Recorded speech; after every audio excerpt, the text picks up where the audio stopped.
Штип го реши проблемот со вода, канализација и пат во Шардаван Баши.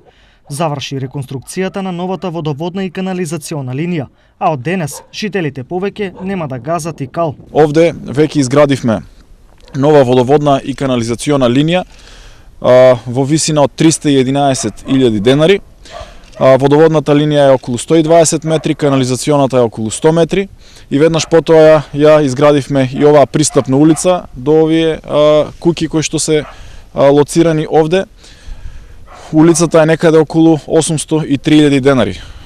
Со тоа инвестицијата на општина Штип заедно со јавните претпријатија изнесува околу 1.100.000 денари во овој дел на градот. Ова е релативно нова населба, која е внесена во ДУП по донесувањето на законот за легализација на дивоградби, поради што досега и не беше можно овде да се инвестира. Овде има 30 на куќи со околу 100 жители.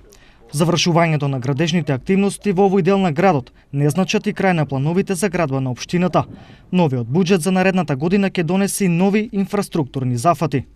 Продолжуваме и понатаму, веќе во наредниот период ќе работиме на изработка на новиот буџет за 2019 година и ги повикувам сите граѓани да се вклучат со цел ваквите црни точки во градот да ги лоцираме и наредната година да продолжиме со реализација. Најголем дел од инфраструктурните зафати кои се реализирани на повеќе локации во Штип се заедничка инвестиција на општината и двете јавни претпријатија.